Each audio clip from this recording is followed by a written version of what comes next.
საღამოშვიდობის 28 მაისს PMG TV-ზე საქმის კურსის ეთერში ვაჯამებთ ამბებს ბიზნესზე და ეკონომიკაზე. მე ანა ლაპიაშვილი ვარ და სამუშაო დღეს ბოლოს მნიშვნელოვან საქმიან ამბებს გიზიარებთ PMG-ის გუნდის წევრებთან ერთად. ფინანსთა სამინისტრომ 400 მილიონ ლარიანი ობლიგაციების განთავსების შესახებ დამატებითი ინფორმაცია გამოაქვეყნა, რომლის მიხედვითაც უცხოელმა ინვესტორებმა ობლიგაციების 65% იყიდეს. ეს თანხობრივად 260 მილიონი ლარია. საქართველოს პარლამენტში სახელმწიფო შესყიდვების შესახებ კანონში ცვლილებები დაჩქარებული წესით განიხილეს. კანონპროექტით სახელმწიფო შესყიდვების სისტემაში ორი ახალი ინსტრუმენტი ინერგება: ჩარჩო შეთანხმება და ელექტრონული კატალოგი. განმარტებითი ბარათის მიხედვით ეს მექანიზმები შემწყიდველ ორგანიზაციებსა და ბიზნეს, ადმინისტრაციული და ფინანსური რესურსების დაზოგვის შესაძლებლობას მისცემს. განათლების მინისტრის ინფორმაციით, სკოლის ფორუმის კულტურა ჯერ ისევ ქვედა კლასებში დამკვიდრდება და ყოველწლიურად თითო კლასი დაემატება. მინისტრი ამბობს, რომ გადაწყვეტილება მიზნად ისახავს პროცესის ეტაპობრივ და მშვიდ განხორციელებას, რათა სკოლებში არ შეიქმნას დამატებითი დაძაბულობა. განათლების სამინისტროს ინფორმაციით, მათი მოლოდინით 15 სექტემბერს სასკოლო ფორმები მხოლოდ პირველ კლასელებს ექნებათ. პირველი სემესტრის განმავლობაში კი ეს ფორმები დაწყებითი საფეხურის მოსწავლეს ექნება. ამის შესახებ მინისტრმა პარლამენტში ინტერპელაციის წესით გამოსვლისას ისაუბრა. განათლების მინისტრის განცხადებითვე უმაღლესი საგანმანათლებლო დაწესებულებების ქონების მართვა, მათ შორის კორპუსების ან მიწის ნაკვეთების გადაცემა და გადანაწილება განათლების სამინისტროს კომპეტენციას არ განეკუთვნება და უწყებას მსგავსი გეგმა არ აქვს.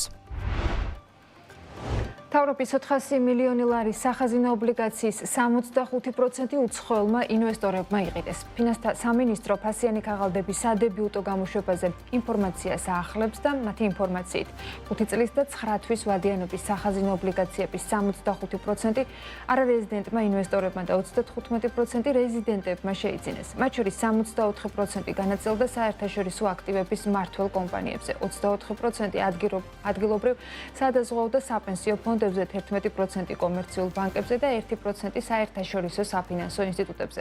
არარეზიდენტი ინვესტორების ინტერესი ასევე მნიშვნელოვნად დივერსიფიცირებული იყო გეოგრაფიულ ჭრილში და საბოლოოდ განაწილებით არარეზიდენტი ინვესტორების 76%-ს გაერთიანებული სამეფოს ინვესტორები შეადგენდნენ, 19% შეერთებული შტატები, 5% ევროკავშირის ინვესტორები.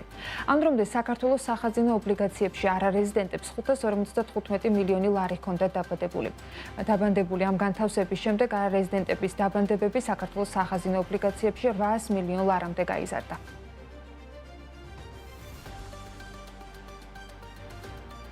საქართველოში მოქმედი ბიზნეს გაერთიანებების ინფორმაციით უცხოელი ინვესტორების ნაწილს საქართველოს საზღვარზე პრობლემები ექნებათ.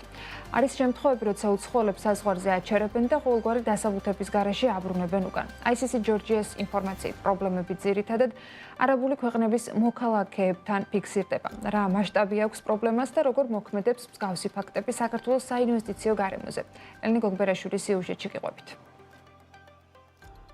საქართველოში მოქმედი ბიზნეს გაერთიანებები, რომელთა წევრები უცხოური კომპანიები არიან, საუბრობენ ფაქტებზე, როდესაც ინვესტორებს და ბიზნესმენებს საქართველოს საზღვრიდან ყოველგვარი არგუმენტების გარეშე უკან აბრუნებენ. როგორც გავარკვიეთ, პრობლემას დიდი მასშტაბი არ აქვს, თუმცა არაერთი შემთხვევა ფიქსირდება, როცა უცხოელმა ბიზნესმენმა, რომლებსაც უკვე აქვთ განხორციელებული ინვესტიციები საქართველოში, ქვეყნის ტერიტორიაზე შემოსვლა ვერ შეძლეს. ICC Georgia's თავმჯდომარე კომპანიებისა და ძირითადად არაბული ქვეყნების საელჩოებზე დაყრდნობით BMG-სთან ინტერვიუში ამბობს, რომ უცხოელებს საქართველოს საზღვრიდან ყოველგვარი დასაბუთების გარეშე აბრუნებენ. ინვესტორები, რომლებიც მოდიან საქართველოში, ინვესტიციის ჩადების შემდეგ აღმოაჩენენ, რომ მათი ბინადრობის უფლება გაუქმდა, ან აეროპორტიდან უკან აბრუნებენ. ეს არც ერთ უცხოელ ინვესტორს არ აძლევს ნდობას საქართველოში ინვესტირებისთვის. ბევრი ასეთი შემთხვევაა. არა მხოლოდ კომპანიები გვიკავშირდებიან, არამედ რამდენიმე ელჩმაც. ძირითადად არაბული სამყაროდან, სპარსეთის ყურის თანამშრომლობის საბჭოს ქვეყნებიდან გვაცნობა, რომ მათი ზოგიერთი მოქალაქე საზღვრიდან ყოველგვარი დასაბუთების გარეშე გააბრუნეს.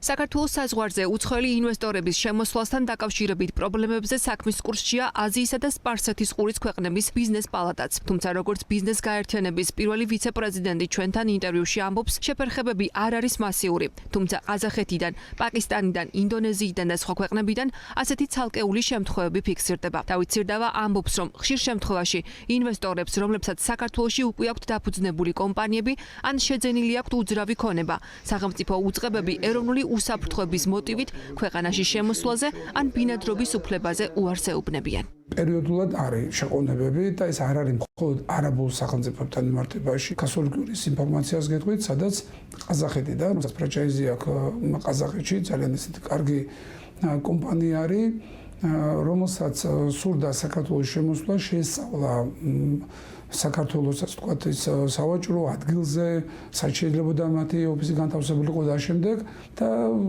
ვიზიტის დროს საქართველოს საზღვარი ვერ გადმოკვეთა. მეორე გარემოებას კიდევ ასე ვიტყოდით.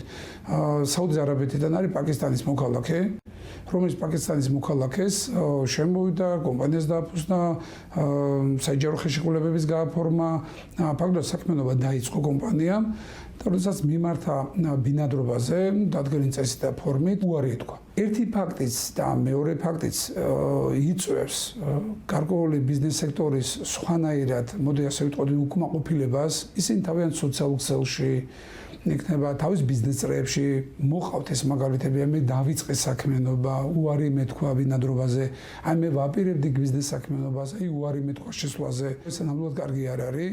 როგორც იურისტები განმარტავენ, დაუდგენელია მიზეზი, რის გამო აბრუნებენ უცხო ქვეყნის ინვესტორებს საქართველოს საზღვრიდან. BLB-ს პორტფელში რამდენიმე ასეთი საქმეა, რაც კახა შარაბიძის თქმით, გასაჩივრების პროცედურას ართულებს.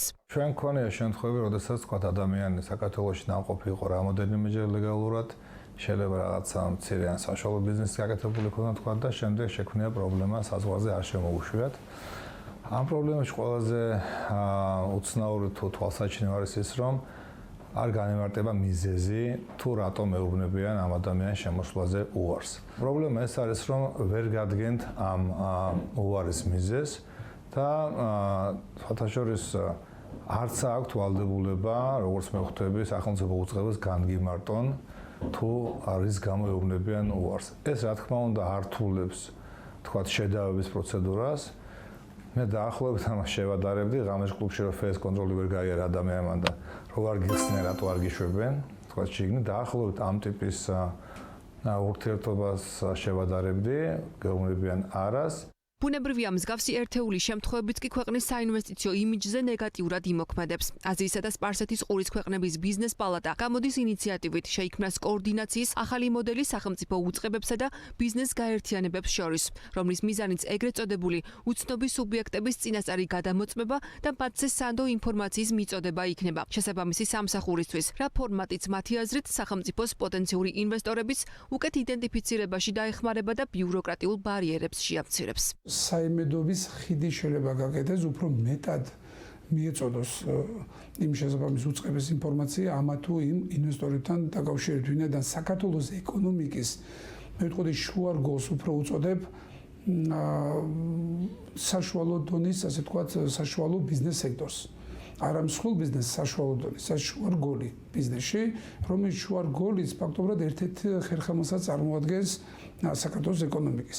ამიტომ აი ესეთი საშუალო დონის ბიზნეს სექტორი, როდესაც ცდილობს, ასე ვთქვათ, დიდი სურვილი აქვს შესწავლის ეტაპზე, ან უკვე დაწყებული საქმიანობით, მსგავსი შეფერხებები, ფიქრობ ეს ძალიან მართლაც ნეგატიურად მოქმედებს. თანამედროვე კომუნიკაციების ეპოქაში ნებისმიერი ინფორმაცია ფართოდ ვრცელდება, თუ ასეთი უარის ასე თქვა ობიექტი გახდა ბიზნესმენი, რა თქმა უნდა, მას აქვს თავისი ბიზნეს ნეტვორკინგი, პლატფორმა და შეიძლება ამგვარმა შეზღუდვებმა თუ ეს ეხება ინვესტორს, ბიზნესმენს, შეიძლება არსებდა დააზარალოს ქვეყნის საინვესტიციო იმიჯი. როგორც ირკვევა, ახლო აღმოსავლეთში მიმდინარე კონფლიქტის ფონზე სახელმწიფო სამსახურები კიდევ უფრო ფრთხილობენ, რაც ხშირად რეალურ ინვესტორებსაც აფერხებს. მათი საზღვრიდან გაბრუნების ფაქტები კი კერძო სექტორის შეფასებით აზიანებს საქართველოს, როგორც ბიზნესისთვის უსაფრთხო და ღია ქვეყნის რეპუტაციას. საქართველოს პარლამენტში განათლების მინისტრს მოусმინეს უმაღლესი განათლების დაფინანსების პოლიტიკა, სასკოლო და საუნივერსიტეტო ინფრასტრუქტურა, ზოგადი განათლების კონცეფცია, სასკოლო ფორმები, მოსწავლეთა კვების უზრუნველყოფა და კიდევ არაერთი თემა. ეს ის ძირითადი საკითხები იყო, რომელზეც განათლების მეცნიერების და ახალგაზრდობის მინისტრს დეპუტატებმა პასუხები მოსთხოვეს კითხვებზე. გივი მიქანაძე საკანონმდებლო ორგანოში პარლამენტის ფრაქცია საქართველოსთვის მოთხოვნით იყო დაბარებული. მისი განცხადებით, განათლების სამინისტრომ მსოფლიო ბანკთან თანამშრომლობით მუშაობს ნორმატიული აქტივის პროექტზე, რომელიც უნივერსიტეტებში სწავლის სახელმწიფო დაფინანსების წესს და პირობებს განსაზღვრავს. მისივე თქმით, პროფესიულ სასწავლებლებთან დაკავშირებული ახალი კონცეფცია უახლოეს მომავალში საზოგადოებას წარედგინება. სკოლებში ბავშვთა უფასოების შესაძლებლობებზე კი ინფრასტრუქტურის მოკვლევა მიმდინარეობს. მიქანაძე ავარიული სკოლების პრობლემაზეც საუბრობს და ამას გარდა, რა ძირითადი აქცენტები იყო ინტერპელაციის რეჟიმში გაჟღერებული და რა ცვლილებები გეგმება განათლების სისტემაში. ნიკა გაზდელიანის სიუჟეტში გიყვებით. ერთი წამით თუ შეიძლება ცოტა ეთიკას მოუხმოთ. მოусმინეთ პასუხებს, შეიძლება არ მოგწონდეთ რა. არ ესეა, ხან ჩვენ არ მოგწონს, ხან თქვენ არ მოგწონთ. ჩვეულებრივი ამბავია. პარლამენტში განათლების მინისტრის მოსმენა ხმაურის ფონზე წარიმართა. საპარლამენტო ოპოზიცია მმართველ გუნდსა და სამინისტროს სისტემურ კორუფციაში, აკადემიური თავისუფლების შეზღუდვაში და შეუსაბამო რეფორმებში ადანაშაულებს. აბიტურიენტებისთვის ამისედაც რთული გზის გავლა გაცილებით უფრო მარტივი იქნებოდა გზაზე ოცნება რომ არ ეღუპებოდეს. დღეს ამ დარბაზში ვსაუბრობთ იმაზე, როგორ ესმის ხელისუფლებას განათლება, როგორც საზოგადოებრივი სიკეთე და განვითარების გზა, თუ როგორც ცენტრალიზებული პოლიტიკური და კორუფციული ინსტრუმენტი. გივი მიქანაძე საკანონმდებლო ორგანოში ინტერპელაციის წესით მოусმინეს, რომელიც ოპოზიციის ფრაქცია საქართველოსთვის მოთხოვნით ჩატარდა. ფრაქციამ განათლების მინისტრს 44 კითხვა გაუგზავნა, თუმცა მათი დიდი ნაწილი გივი მიქანაძემ დაიწუნა. ალბათ არავის არ ახსოვს ასეთი რაოდენობის კითხვები და ეს კიდევ ერთხელ ხაზს უსვავს თუ როგორ კომპეტენციისგან დაცლილი არიან ეს ადამიანები. 20% კითხვების ყოველი მეხუთე კითხვა. კითხვის ავტორებმა არც კი იცოდნენ, რომ განათლების, მეცნიერებისა და ახალგაზრდობის სამინისტროს კომპეტენციას არ ეკუთვნოდა. ერთ-ერთი მთავარი საკითხი, რაზეც მიქანაძეს კითხვები დაუსვას, უმაღლესი განათლების დაფინანსების პოლიტიკაა. განათლების მინისტრი აცხადებს, რომ სახელმწიფო უნივერსიტეტებისთვის დაფინანსების ახალი მოდელი ამოქმედდება, რომელიც მსოფლიო ბანკთან თანამშრომლობითა და საერთაშორისო ექსპერტების ჩართულობით შემუშავდა. შედეგად 2026-27 სასწავლო წლიდან სახელმწიფო უმაღლეს საგანმანათლებლო დაწესებულებებში ჩარიცხულ სტუდენტებზე მოქმედი საგრანტო დაფინანსების სისტემა აღარ გავრცელდება. 27 და შემდგომი წლებისთვის ბიუჯეტი მოთხოვნილი იქნება ჩარიცხული სტუდენტების რაოდენობიდან გამომდინარე. ამ მიმართულებით ცხადია, რომ სამუშაო პროცესში აქტიურად არის ჩართული ყველა შესაბამისი სახელმწიფო უწყება, მათ შორის ფინანსთა სამინისტროს. რაც შეეხება 2027-2030 წლების სამოქმედო გეგმის პროექტს BDD, აქ ჩვენ შემდეგ წელზე წარდგენილი გვაქვს 700 მილიონ ლარზე დაფინანსების მოთხოვნა. მიქანაძე საუნივერსიტეტო შენობების შესაძლო გაყიდვის საკითხსაც პასუხობს. ამის მიუხედავად უცნობი დარჩა გეგმავს თუ არა მთავრობა ზოგიერთი სახელმწიფო უნივერსიტეტის შენობის გასხვისებას. გივი მიქანაძე აცხადებს, რომ ეს საკითხი განათლების სამინისტროს კომპეტენციის ფარგლებს სცილდება. უმაღლესი საგანმანათლებლო დაწესებულებების ქონების მართვა და განკარგვა, მათ შორის მისი გადაცემა ან რაიმე ფორმით გადანაწილება არ განეკუთვნება სამინისტროს კომპეტენციას. შესაბამისად, სამინისტრო არ ახორციელებს და არც გეგმავს რომელიმე უმაღლესი საგანმანათლებლო დაწესებულებების კორპუსების ან მიწის ნაკვეთების გადანაწილების რაიმე ეტაპობრივი გეგმის განხორციელებას. პოლიტიკური დაპირისპირების ერთ-ერთ მთავარ საგნად საჯარო სკოლების გაჭიანურებული რეაბილიტაციისა და დანგრეული სკოლების მშენებლობების საკითხი იქცა. გივი მიქანაძე ირწმუნება, რომ ეს მშენებლობა რეაბილიტაციის პროექტში ჩართული კომპანიების ბრალია და ასეთი არაერთი საქმე პროკურატურაშია გაგზავნილი. ყველაზე მეტად მტკივამე თითოეული სკოლა, რომელიც არ არის აშენებული და რომელიც მშენებლობის პროცესში არის. და მინდა გითხრათ, რომ აბსოლუტურად შეუვალი ვართ მთელი მთავრობა ნებისმიერი კომპანიის მიმართ, რომელიც თავის ფუნქციებს არ ასრულებს. ჩვენ გვერგო მემკვიდრეობად ისეთი ინფრასტრუქტურა, რომელიც ათეული წლების განმავლობაში არ განახლებულა, არ აშენებულა. გივი მიქანაძე სახელმძღვანელოების საკითხსაც მოუწია პასუხების გაცემა. მისი განცხადებით, მიმდინარე სასწავლო წლის დასაწყისში პირველი, მეშვიდე და მეათე კლასის მოსწავლეებს ახალი სახელმძღვანელოები დახვდებათ. სიახლეას ქელტანიან სახელმძღვანელოებზე უარის თქმაც. მოსწავლეების ჩანთების შემსუბუქების მიზნით ზოგიერთი წიგნის 64 ნაწილად დაიბეჭდება. პროცესის დაწყებამდე განხორციელდა არსებული სახელმძღვანელოების შესწავლა. გამოიკვეთა მაღალი რეიტინგის მქონე ავტორები. განხორციელდა მათი პროფესიული გამოცდილების, საგნობრივი კომპეტენციის, პრაქტიკული პედაგოგიური გამოცდილების გათვალისწინება. ყველა ის სახელმძღვანელო, რომელიც 15 სექტემბრიდან შევა სკოლაში, გაევლის პილოტირების ეტაპს უშუალოდ სასწავლო პროცესში და ეს პილოტირება იქნება ყველა სკოლაში ერთდროულად განხორციელებული. ფაქტობრივად მთელი შემდეგი აკადემიური წლის მანძილზე მასწავლებლები და მშობლები თავად იქნებიან ჩართული სახელმძღვანელოების შეფასებაში.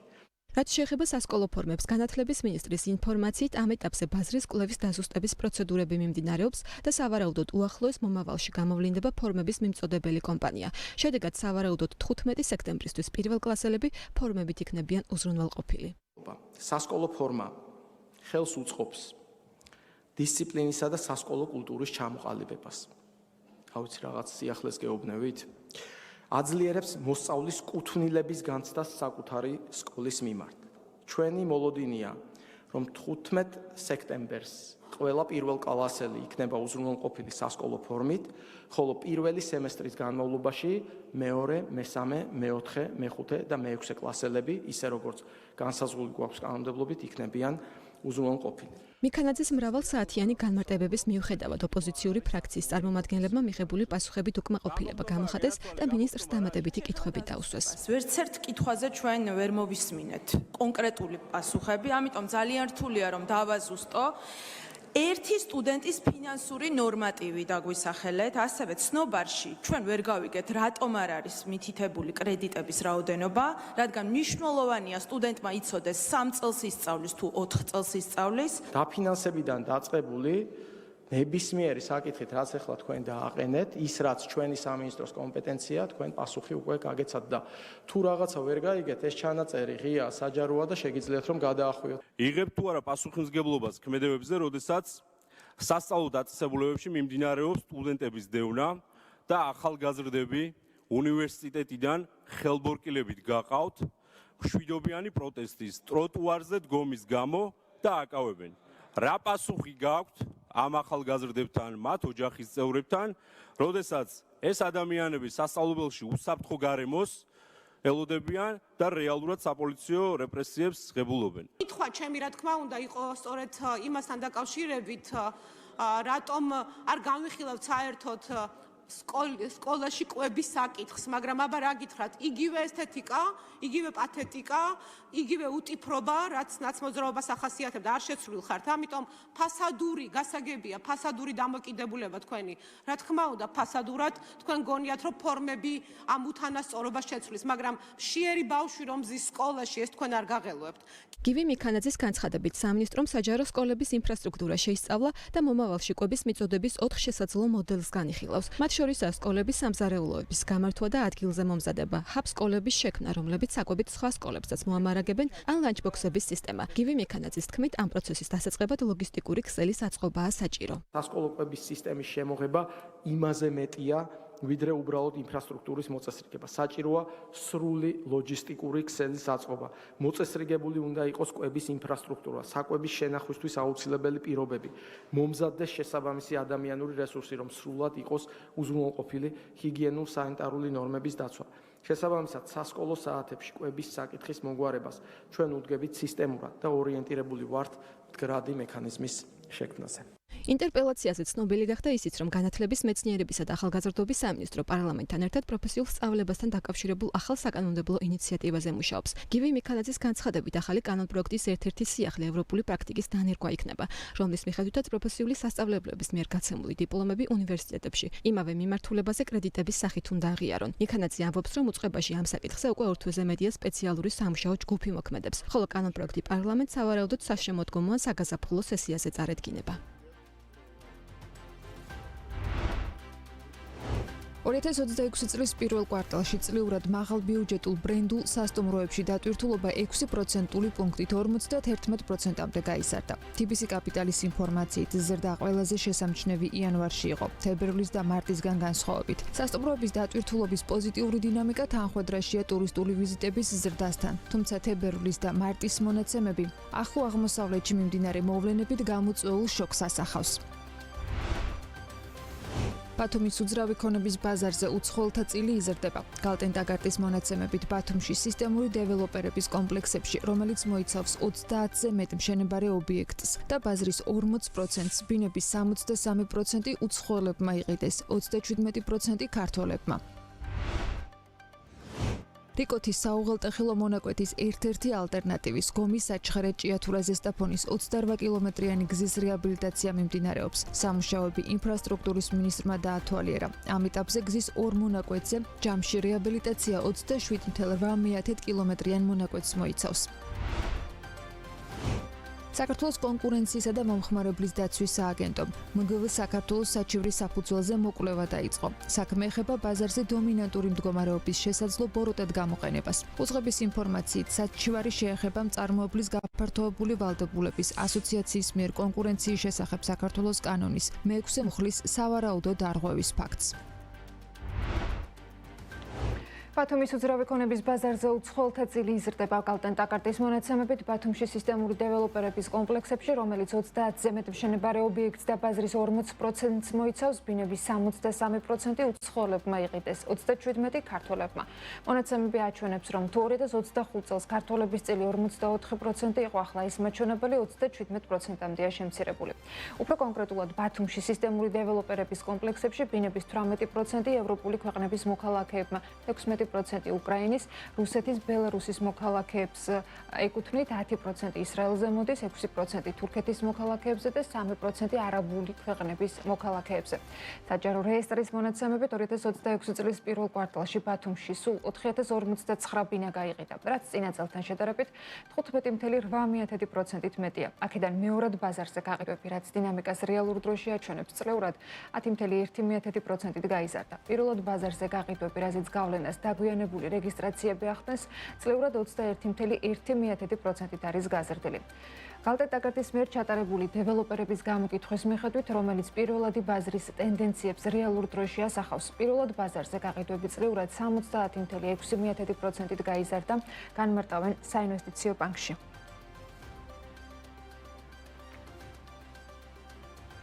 წელს ბათუმში შეზლონგის ფასი მაქსიმუმ 10 და ქოლგის 5 ლარი იქნება. ამასთან დაკავშირებით ელექტრონული აუქციონებიდან ირკვევა, რომელიც პლაჟის მიმდებარე მიწების იჯარით გასაცემად გამოცხადდა.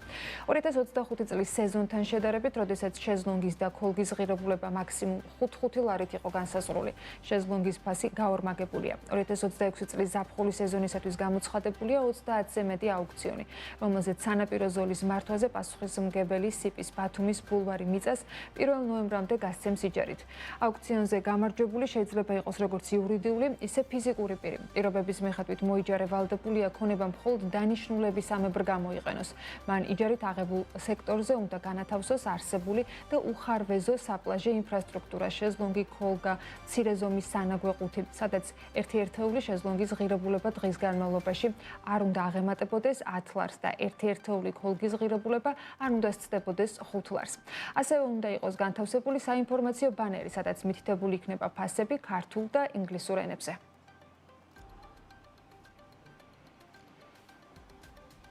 TBC კაპიტალის მონაცემებით 2026 წლის პირველ კვარტალში დიდი ბრენდული სასტუმროების მაჩვენებლები გაუმჯობესებულია. საინვესტიციო ბანკის ინფორმაციით, საშუალო დატვირთულობა 51%-ია, რაც წლიურად 6%-ული პუნქტით მეტია, ხოლო სასტუმროს ნომრის საშუალო ღირებულება $129-მდე გაიზარდა. ეს წლიურად 10%-ით არის გაზრდილი. ამავე დროს სასტუმროს ნომრის საშუალო ღირებულება სამივე თვეში 2025 წლის ანალოგიურ პერიოდზე მაღალი იყო. ახალ ანგარიში TBC კაპიტალი მიუთითებს, რომ პირველ კვარტალში საქართველოში 1070 მილიონი საერთაშორისო ვიზიტორი შემოვიდა, რაც წლიურად 2.1%-ით კლებას ნიშნავს. ტურისტული ვიზიტები 4%-ით გაიზარდა და ერთდღიანი ვიზიტები 19%-ით შემცირდა. აზერბაიჯანიდან, სომხეთიდან ვიზიტორთა ნაკადების შესუსტების მიუხედავად ტურისტულ შემოსავლებზე მთავარი ზეწოლა რუსეთმა და ისრაელმა გამოიწვია, შესაბამისად 12 და 13% წლეულ ჭრილში. ახლო აღმოსავლეთის კონფლიქტის გავლენა იყო ასახული ისრაელთან დაკავშირებულ მაჩვენებლებში. შემოსავლებთან ერთად ვიზიტებით შემცირდა 17.9%-ით წლეურად. ეს კი დააბალანსა ევროკავშირისა და გაერთიანებული სამეფოს, თურქეთის და უკრაინას მხრიდან შემოსვლების ზრდამ, რამაც მთლიანი ტურისტული შემოსავალი $830 მილიონამდე გაზარდა.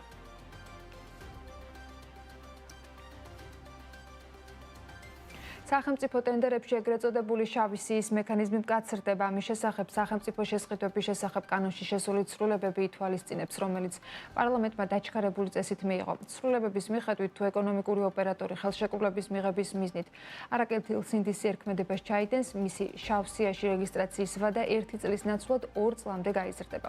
ამას გარდა სახელმწიფო შესყიდვებში მონაწილეობა შეეზღუდებათ იმ კომპანიებსაც, რომელთა დამფუძნებლები ან ხელმძღვანელებით დაკავშირებული არიან შავ შავ-სიაში რეგისტრირებულ პირებთან.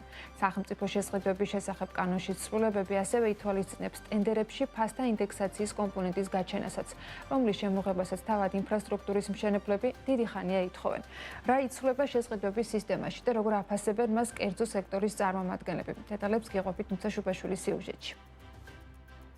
სახელმწიფო ტენდერებში შავი სიის მექანიზმი მკაცრდება. პარლამენტის მიერ სახელმწიფო შესყიდვების შესახებ კანონში დაჩქარებული წესით მიღებული ცვლილებების თანახმად, თუ კომპანია ხელშეკრულების მიღების მიზნით არაკეთილსინდისიერ ქმედებას ჩაიდენს, მისი შავ სიაში რეგისტრაციის ვადა დღეს არსებული 1 წლის ნაცვლად 2 წლამდე გაიზრდება. გარდა ამისა, სახელმწიფო შესყიდვებში მონაწილეობა შეეზღუდებათ იმ კომპანიებსაც, რომელთა დამფუძნებლები ან ხელმძღვანელები დაკავშირებულები არიან შავ სიაში რეგისტრირებულ პირებთან. დღესდღეობით შავ სიაში მოხვედრა გულისხმობს 1 წლის განმავლობაში სახელმწიფო კონტრაქტზე დაშვების უფლების შეზღუდვას, თუმცა ამ შემთხვევაში ერთმანეთისაგან იმიჯნება შემთხვევა, როდესაც შავ სიაში მოხვდები ვალდებულების არაჯეროვანი შესრულების გამო და შემთხვევა, როდესაც პირი ხელშეკრულების უფლების მოპოვების მიზნით არაკეთილსინდისიერ ქმედებას ჩაიდენს. ამ შემთხვევაში იზრდება სახელმწიფო შესყიდვაში მონაწილეობის აკრძალვა 1 წლიდან 2 წლამდე და ეს შეზღუდვა გავრცელდება როგორც 1 წლიანი, ისე 2 წლიანი არა მხოლოდ იმ უშუალოდ ეკონომიკურ ოპერატორზე, რომელიც აღნიშნულ ქმედებას ჩაიდენს, არამედ მის დამფუძნებელზე, პარტნიორზე და ასევე პირზე, რომელიც შესაძლებელია სხვა ორგანიზაციაში მსგავსი ან ანალოგიური თანამდებობით იყოს დაკავებული. სახელმწიფო ტენდერებში შავი სიის მექანიზმის გამკაცრება იმ სიახლეების ნაწილია, რომელიც მთავრობამ შესყიდვების სისტემის მიმართულებით 2 კვირის წინ ინფრასტრუქტურის მშენებელ კომპანიებთან შეხვედრაზე დაანონსა. მთავრობაში განმარტავენ, რომ ამ მიმართულებით მიდგომების გამკაცრება ხელს შეუწყობს ჯანსაღი კონკურენციის გარემოს გამტკიცებას, ასევე შეამცირებს სისტემაში არაკეთილსინდისიერი მონაწილეების ჩართულობის რისკებს. კერძო სექტორის ნაწილი შავი სიის გამკაცრებას მიესალმება. ინფრასტრუქტურის მშენებლები აცხადებენ, რომ ცვლილებები ისეთ შემთხვევებს დააზღვევს, როგორიცაა ტენდერებში არარეალურად დაბალი ფასებით მონაწილეობა, ასევე დისკვალიფიცირებული კომპანიის დამფუძნებლების მიერ ტენდერებში ახლად გახსნილი შეპესეთი ხელახალი მონაწილეობა. თუმცა ბიზნესის ნაწილი აღნიშნავს იმასაც, რომ ასევე უნდა გადაიხედოს თავად სისტემა, თუ რის საფუძველზე ხვდებიან კომპანიები შავ სიაში. სამი მიწოდებელი დღეს ვადარზე არის არაკეთილსინდისიერი, რაც გამოიხატება, რომ ერთი კომპანია როცა გაქცევა ან რაღაც მომენტი ხდება, ეგრევე ხდება კომპანიების ჩანაცვლება და სახელმწიფო ვერ უზრუნველყოფს სწორი კეთილსინდისიერ პარტნიორს შერჩევას. შავი სიის გამკაცრება თალსაღად უზრუნველყოფს სწორი პროფესიონალი და კეთილსინდისიერი მიწოდებლების სახარისხებას. ერთ-ერთი მთავარი მომენტი არის ის, რომ დღეს შავი სიის ნაწილი მკაცრდება. როგორც კომპანიების, ესე ინდუსტრიის მიმართულებით. გამკაცრება იმიტომ არის აუცილებელი, რომ პასუხისმგებლობით მოეპოვოს თითოეული კომპანია აღებულ ვალდებულება. რომ ქვეყანამ არ მიიღოს ზარალი, თუ ნებისმიერი გაჩიმული პროექტი არის ქვეყნისთვის ზარალი. კომპანია, რომელიც დაბალ ფასს დებს და შემდეგ იმის იმედია, რომ შემდეგ რაღაცას მოიქცევა, იმით დააკომპენსირებს. ეს ხომ არ არის რეალობასთან ახლო მყოფი ბიზნესი. ერთადერთი საკითხი, ვინ განსაზღვრავს, ვის ბრალისობის გამო მოხდა ამ კონტრაქტის გაჩერება თუ დაუმთავრებლობა თუ არასათანადო შესრულება, ეს არის თავარი. ამისათვის ვფიქრობ, რომ აუცილებლად უნდა იყოს დავების საბჭოს შიგნით ინფრასტრუქტურის სამინისტროში, სადაც კომპეტენტური ადამიანები განსაზღვრავენ და არა სასამართლო, სადაც სასამართლო მოსამართლე არ არის კომპეტენტური ჩვენ საქმეში. იურისტების ნაწილი კი მიიჩნევს, რომ სახელმწიფო შესყიდვების სისტემაში არსებული გამოწვევების გადაჭრის ეფექტური გზა შავი სიის მექანიზმის გამკაცრება ვერ იქნება.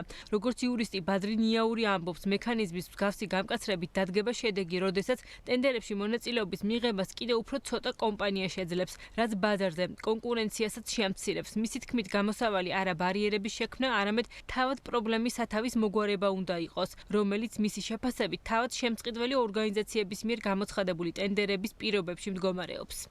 თუკი შემსყიდველს ექნება სწორად გამოცხადებული სატენდერო პირობები, დამერწმუნეთ არც ერთ ბიზნესს არ აქვს სურვილი, რომ პროექტი ჩააგდოს და აღმოჩნდეს შავ სიაში.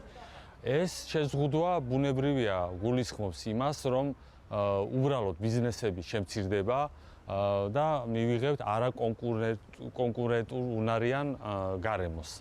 შესაბამისად, ეს არ არის გზა, ესე ვთქვათ, მომავლისკენ, ეს არის უბრალოდ არაღიარება სახელმწიფოს მიერ, რომ ჩვენ არ გვაქვს სახელმწიფო შესყიდვების სისტემა. სახელმწიფო შესყიდვების შესახებ კანონში შესული ცვლილებები ასევე ითვალისწინებს ტენდერებში ფასთა ინდექსაციის კომპონენტის შემოღებას, როგორც საკომიტეტო განხილვებზე მთავრობის საპარლამენტო მდივანმა განაცხადა. ეს მექანიზმი 12 თვეზე ხანგრძლივ ინფრასტრუქტურულ პროექტებს შეეხება. კერძოდ, კომპანიები ვალდებულები იქნებიან 12 თვის ვადის გასვლის შემდეგ შემწყიდველ ორგანიზაციას მიმართონ და მოითხოვონ სახელშეკრულებო თანხის კორექტირება ბაზარზე იმ დროს არსებული ფასების გათვალისწინებით. აღსანიშნავია, რომ ტენდერებში ფასთა ინდექსაციის მოდელის შემოღებას თავად ინფრასტრუქტურის მშენებლები დიდი ხანია ითხოვენ. 12 თვის გასვლის შემდეგ მათ წარმოექმნებათ ვალდებულება შემწყიდველ ორგანიზაციას მიმართონ შესაბამისი ინდექსით, რომლითაც დადგენილია იმ დანახარჯების შესახებ საბაზრო ფასი, რომელსაც იყენებენ ვალდებულების შესასრულებლად. ამ ფასის მოპოვებას წინი შეძლებენ სტატისტიკის სამსახურიდან, რომელიც ყოველთვიურად მოახდენს შესაბამისი განფასების შედგენას და მათთვის გადაცემას და იმის მიხედვით რა ფასი იქნება დადგენილი, მოხდება ამ სახელშეკრულებო ღირებულების ყოველთვიურად გადასახდელი თანხის კორექტირება ზრდის ან შემცირების სასარგებლოდ. სახელმწიფო გაფორმა შეკრულება თუ რაღაც გარემოების გამო მოხდა გაძვირება, აუნა შეწყდეს, აუნა განჩერდეს პროექტი, აუნა კომპანია სახელმწიფოს მაინც ხომ გაძვირებულ ფასში მოუწეს იმ შეწყდება მომხდარ გადაფასება მოხდება, ამიტომ რომოდაერგეს არ დაიგეს არსებული კონტრაქტი არდოს სახელმწიფო დროზე მიიღოს თავისი ნებისმიერი შეწყდილი ობიექტი. ასევე შენებელის განვითარების საჭირო იყო კონკრეტულ გადაწყვეტილება და მე სასწრაფოდ ხოთი არის სწორი პოლიტიკური გადაწყვეტილება, რაც აერთიანებს და აზრიერებს იმ პროექტების წარმატების სტრუქტურას, რომელიც ექნა მიმდინარე არის. იურისტების ნაწილი კი აღნიშნავს, რომ აუცილებელია ფასთა ინდექსაციის კომპონენტი პრაქტიკაში იმგვარად დაინერგოს, რომ კომპანიებმა შესაბამისი მექანიზმით სარგებლობა მარტივად შეძლონ. ინდექსაციას აუცილებლად დაჭირდება ექსპერტიზა. ექსპერტიზის ბიურო მზად არ არის, სამხარეულოს ექსპერტიზის ბიურო ამ გამოწვევისთვის. ჩვენ ვიცით, რომ იქ არის ცოცხალი რიგები პირდაპირ მნიშვნელობით 10-11 თვე კომპანიები დგანან იმისთვის, რომ დასკვნები მიიღონ, როცა შესრულების ვადები არის მაქსიმუმ 30 სამუშაო დღე. ამიტომ ეს ტენდენციაც ბუნებრივია, ინიციატივა კარგია, მაგრამ პრაქტიკაში მისი შესრულება დაევწდებოდა, იქნება ურთულესი. ტენდერებში ფასთა ინდექსაციის კომპონენტის ამოქმედება მიმდინარე წლის 1 ივნისიდან იგეგმება. ამასთან ინფრასტრუქტურის მშენებლები ელიან, რომ მთავრობის მიერ შესყიდვების სისტემის მიმართულებით დაანონსებული სხვა ცვლილებებიც ეტაპობრივად მალე შევა ძალაში. საჩხერის მუნიციპალიტეტში საგზაო ინფრასტრუქტურა ახლდება. ინფრასტრუქტურის მინისტრი რევაზ სოხაძე მოადგილეებთან, ვახუშტი ბაგრატიონთან და ილია ბეგიაშვილთან, საავტომობილო გზების დეპარტამენტის თავმჯდომარე ლევან დარახველიძესთან და ადგილობრივი ხელისუფლების წარმომადგენლებთან ერთად კომის საჩხერე ჭიათურა ზესტაფონის საავტომობილო გზაზე მიმდინარე სარეაბილიტაციო სამუშაოებს გაეცნო. მინისტრმა კონტრაქტორი კომპანიების წარმომადგენლებთან ერთად სამუშაოების პროგრესის შეამოწმა და უწყების ინფორმაციით ერთ-ერთ მონაკვეთთან დაკავშირებით სამუშაოების ხარისხის და ტემპის გაუმჯობესების მიზნით მითითებები გასცა. ამ ეტაპზე გზის ორ მონაკვეთზე მიმდინარეობს სამუშაოები და ჯამში რეაბილიტაცია 27.8 კილომეტრიან მონაკვეთს მოიცავს. კომის საჩხერე ჭიათურა ზესტაფონის გზა სამ მუნიციპალიტეტს ერთმანეთთან აკავშირებს, ხოლო მიმდებარე სოფლებისათვის რაიონულ ცენტრებთან უმოკლეს დამაკავშირებელ მარშრუტს წარმოადგენს. ამავე დროს ეს გზა რიკოთის საუღალტეხილო მონაკვეთის ერთ-ერთი მნიშვნელოვანი ალტერნატიული მიმართულებაა და მაღალი სატრანსპორტო დატვირთვა აქვს. პროექტის ფარგლებში სრულად განახლდება გზის სავალი ნაწილი, მოეწყობა ადგილობრივ გზებთან მიერთებები, ეზოებში შესასვლელები, წყალარინების სისტემა და საყრდენი კედლები. ასევე საგზაო უსაფრთხოების მიზნით უნდა დამონტაჟდეს ახალი ნიშნები, თვალამრიდები და შესრულდება ჰორიზონტალური მონიშნა. საჩხერეში საგზაო სამუშაოები აქტიურად მიმდინარეობს, რა თქმა უნდა, ერთ-ერთ კონტრაქტორთან გვაქვს გარკვეული ჩავარდნა და საჩხერის მოსახლეობა ამას თავადაც ხედავს, რომ გარკვეული შეფერხებები არის, თუმცა კონტრაქტორს მიეცა კონკრეტული ვადა, თუ როდის უნდა დაამთავროს ეს სამუშაოები და წინააღმდეგ შემთხვევაში მის მიმართ იქნება გატარებული შესაბამისი ზომები. სარეაბილიტაციო სამუშაოები მიმდინარეობს საჩხერის მუნიციპალიტეტში, შიდა სახელმწიფოებრივი მნიშვნელობის საჩხერე, უზუნთა, შქმერი, ზუდალის საავტომობილო გზაზე სტიქიის შედეგად დაზიანებულ მონაკვეთზე რამდენიმე მეწყრული პროცესი აზიანებს საგზაო ინფრასტრუქტურას, დაზიანებულია ასფალტ-ბეტონის საფარი, ჩაწეული და ჩამოშლილია ფერდები, შევიწროებულია სავალი ნაწილი, რაც ავტოსატრანსპორტო უსაფრთხო გადაადგილებას პრობლემურს ქმნის. არსებული პრობლემების აღმოსაყრელად კი პროექტების ფარგლებში იწყება ქვედა და ზედა საყრდენი რკინა-ბეტონის კედლები, ხიმით-ჯოვანი კონსტრუქციები და ბეტონის ბლოკის კედლები უნდა მოეწყოს. დაგეგმილი საინჟინრო ღონისძიებები უზრუნველყოფს გზის ვაკისის სარეაბილიტაციო სამუშაოებს, ფერდობების გამაგრებას და შემდგომი ჩამოშლების პრევენციას. ონის მისასვლელ გზასთან განვითარებული მეწყრული პროცესის რეაბილიტაციის მიზნით სამუშაოები მიმდინარეობს. სამუშაო პროცესში ჩართულები არიან სპეციალისტები და მათ შორის საპროექტო სამსახურის წარმომადგენლები და გეოლოგები. მეწყრული პროცესების სარეაბილიტაციო სამუშაოები სრული მასშტაბით რომ იყოს წარმოებული, მდინარე ხეურზე მოეწყობა დროებითი ხიდი და სამუშაოების მიმდინარეობის პროცესში ავტოტრანსპორტის შემოვლითი გზით ისარგებლებს. აქტიურად მუშაობთ იმისთვის, რომ ერთი თვითონ კონკრეტულად ამ ადგილზე განხორციელდეს, რაც შეიძლება მალე დაიწყოს სამუშაოები, რომ უსაფრთხო იყოს აქ გადაადგილება და მეორეს მხრივ ალტერნატივაზე, დროებით ალტერნატივაზე, რა დროს სამუშაოების წარმოების დროს ონის მოსახლეობა სადაც შეძლებს გადაადგილებას, ასევე კურსებში განვითარებული მეწყრული პროცესებიდან გამომდინარე იქაც ანალოგიურად ეწყობა დროებითი სამანქანეგზა და უკვე დაწყებული არის კაპიტალური გზის დაპროექტება, რომელიც უკვე მუდმივად მოემსახურება ტყიბულის მუნიციპალიტეტის მოსახლეობას. გაჭალა ეჩხუმ-ქვემო სვანეთის სატყეო სამსახურის და შინაგან საქმეთა სამინისტროს ლენტეხის რაიონული სამმართველოს თანამშრომლების მიერ ერთობლივად გატარებული ღონისძიებების შედეგად დიდი ოდენობით ხე-ტყის მოპოვების და ტრანსპორტირების ფაქტებია გამოვლენილი. სამართალდამცველებმა 42 კუბურ მეტრამდე უკანონოდ მოპოვებული წიწვოვანი სახეობის სამასალე მერქანი სოფელ ხელეთში სახელმწიფო ტყის ტერიტორიაზე დაასაწყობეს. შემდეგ უკვე პირად მფლობელობაში არსებული მაღალი გამოვლობის ავტოსატრანსპორტო საშუალებებით ცდილობდა დაკავებული მის ტრანსპორტირებას. საქმე შეიცავს სისხლის სამართლის დანაშაულის ნიშნებს, მასალების შესაბამის საგამოძიებო უწყებაშია გადაგზავნილი. უკანონოდ მოპოვებული და დასაწყობებული ხე-ტყე, ასევე სპეცტექნიკა და სატრანსპორტო საშუალება გადატანილი არის ლენტეხის სოფელ ლესემის საქმიან ეზოში. ტყის მონიტორინგისა და კონტროლის გაძლიერების მიზნით გარემოს დაცვა და სოფლის მეურნეობის სამინისტროს შესაბამისი უწყებები 24 საათიან რეჟიმში პატრულირებენ, ვიყენებთ ტექნიკურ საშუალებებსაც, მაგალითად ფოტოხაფანგებს, დრონებს და სხვა. ჩვენი ამოცანაა, რომ სამართალდარღვევის ფაქტები მინიმუმდე დავიყვანოთ. ნებისმიერი გამოვლენილი კანონდარღვევის მიმართ გატარდება კანონმდებლობით გათვალისწინებული მკაცრი სანქციები.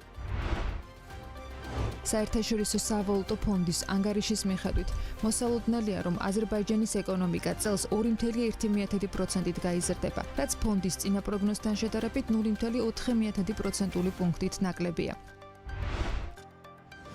ევროკომისიამ ჩეხეთის პრემიერ-მინისტრ ანდრეი ბაბიშთან დაკავშირებული კომპანიებისათვის ევროკავშირის სუბსიდიების გამოყოფა ინტერესთა კონფლიქტის სავარაუდო არსებობის გამო შეაჩერა. არსებული ინფორმაციით ბრიუსელი ფინანსური სახსრების გადარიცხვას მანამ არ განაახლებს, სანამ საკითხები სრულად არ გაირკვევა.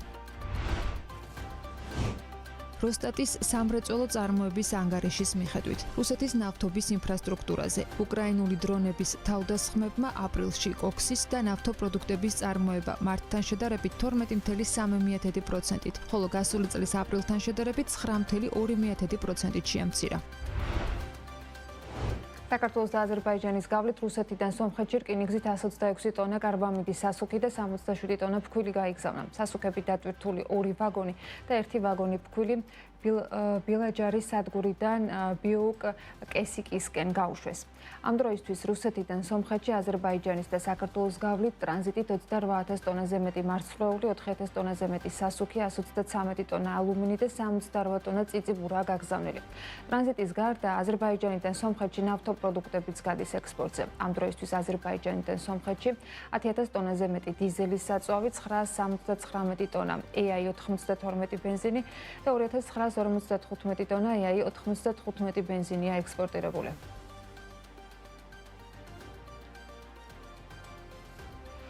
სომხეთის პრემიერ-მინისტრმა ნიკოლ ფაშინიანმა რესპუბლიკაში სატრანზიტო გასცადენის მშენებლობა დაანონსა და დადო პირობა, რომ ევროპული სტანდარტების მისაღწევად რეფორმებს გააგრძელებს. ჩვენ უკვე გვაქვს რკინიგზა აღმოსავლეთიდან დასავლეთისკენ, ჩვენთვის გაიხსნა ახალქალაქი ყარსის რკინიგზა, ასევე გაიხსნა რკინიგზა აზერბაიჯანის გავლით და მალე გაიხსნება ტრამპის მარშრუტი. ამასთან ჩვენს ქვეყანაზე გაივლის გასცადენი და ამ ტრანზიტის სანაცვლოდ გასს მივიღებთ, ციტირებს ფაშინიანს ინტერფაქსი. ეს განცხადება სომხეთის პრემიერმა თავის მხრივ წინასაარჩევნო მიტინგზე გააკეთა. ფაშინიანმა ამომრჩევლებს შეახსენა, რომ ქვეყანას მიღებული აქვს კანონი ევროკავშირში გაწევრიანების პროცესის დასაწყებად, სანამ სომხეთს შეუძლია ერთდროულად ევრაზიული ეკონომიკური კავშირის წევრიც იყოს და თან ევროპული სტანდარტების მისაღწევად რეფორმები გაატაროს, ჩვენ ამ გზას გავაგრძელებთ. როცა არჩევანის დრო მოვა, ჩვენს არჩევანს გავაკეთებთ. ჩვენ და გქონდეს ალტერნატივა, რომ არავინ თქვას სომხეთზე, თითქოს ის ვერსად წავა, რადგან არავის ჭირდება, ამბობს ფაშინიანი. საერთაშორისო სავალუტო ფონდის ანგარიშის მიხედვით არის მოლოდინი, რომ აზერბაიჯანის ეკონომიკა წელს 2.1%-ით გაიზრდება, რაც ფონდის წინა პროგნოზთან შედარებით 4% პუნქტით ნაკლებია. ზრდის პერსპექტივის გადახედვა დაკავშირებული არის 2025 წლის სუსტ ეკონომიკურ ზრდასთან. უფრო კონკრეტულად კი ფონდი 2025 წელს თავდაპირველად 3.5%-ის ეკონომიკურ ზრდას პროგნოზირებდა, მაგრამ ძირითადად სანავთობო სექტორში არსებული კლების გამო რეალურმა ზრდამ მხოლოდ 1.4% შეადგინა, რის გამოც გადაიხედა ასევე 2026 წლის ეკონომიკური ზრდის პროგნოზი და წარსულში ნავარაუდები 2.5%-დან 2.1%-მდე შემცირდა. ანგარიშის მიხედვით მოსალოდნელია, რომ აზერბაიჯანის ეკონომიკა 2026 წელს 2.1%-ით გაიზრდება, რაც ფონდის წინა პროგნოზთან შედარებით 0.4% პუნქტით ნაკლებია. ზრდის პერსპექტივის გადახედვა დაკავშირებულია 2025 წლის სუსტ ეკონომიკურ ზრდასთან. უფრო კონკრეტულად კი ფონდი 2025 წელს თავდაპირველად 3.5%-ის ეკონომიკურ ზრდას პროგნოზირებდა, მაგრამ ძირითადად სანავთობო სექტორში არსებული კლების გამო რეალურმა ზრდამ მხოლოდ 1.4% შეადგინა, რის გამოც გადაიხედა ასევე 2026 წლის ეკონომიკური ზრდის პროგნოზი და წარსულში ნავარაუდები 2.5%-დან 2.1%-მდე შემცირდა. 2025 წლის მონაცემებით აზერბაიჯანის ნომინალური GDP 75 მილიარდ 900 მილიონი დოლარი იყო. ფონდი პროგნოზირებს, რომ 2027-2030 წლებში მშპ-ს ზრდა საშუალოდ და დაახლოებით 2.5%-ის ფარგლებში იქნება, რაც წინა პროგნოზთან შედარებით უცვლელია.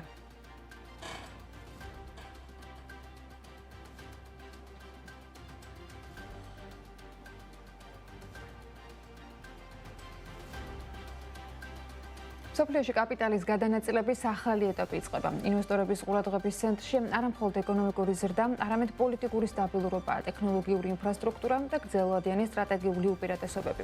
ვინ ლიდერობს პირდაპირ უცხოური ინვესტიციების რეიტინგში, როგორ დააკარგა ჩინეთმა პოზიციები და როგორ იქცნენ კანადა, საუდის არაბეთი და არაბთა გაერთიანებული საამიროები გლობალური კაპიტალის ახალმიზიდულობის ცენტრებად. ამას გიყვებით სიუჟეტში და გემშვიდობებით ამ ისტორიასთან ერთად.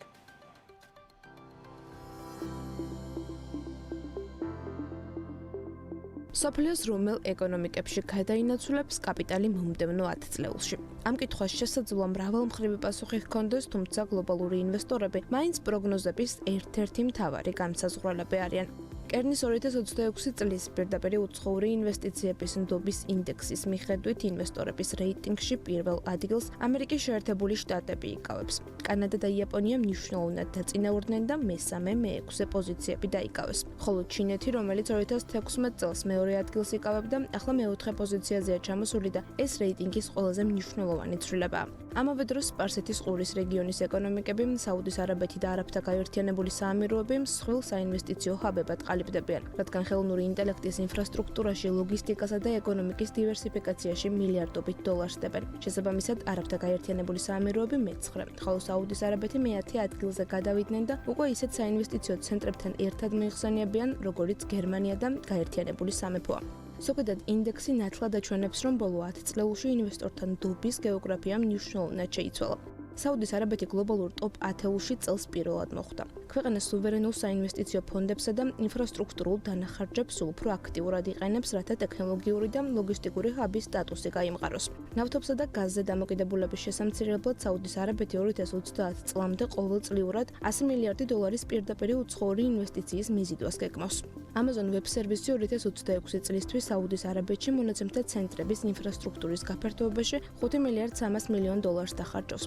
ამასთან Google Cloud-ი ხელოვნური ინტელექტის ჰაბის შესაქმნელად ქვეყნის სუვერენულ ფონდთან თანამშრომლობს. მსგავსი ტენდენცია არაბთა გაერთიანებულ საამიროებში შეინიშნება, სადაც მსხვილ საინვესტიციო პროექტებს Microsoft-ი, Oracle და AWS-ი ახორციელებენ.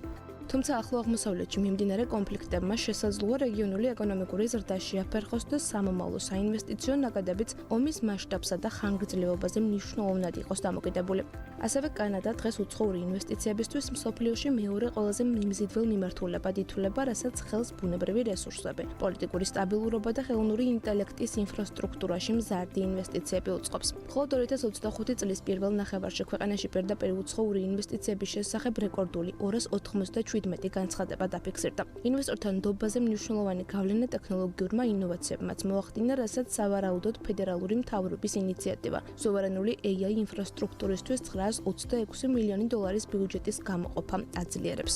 ამის საპირისპიროდ გეოპოლიტიკურმა დაძაბულობამ ჩინეთის საინვესტიციო მიმზიდველობაზე უარყოფითად იმოქმედა.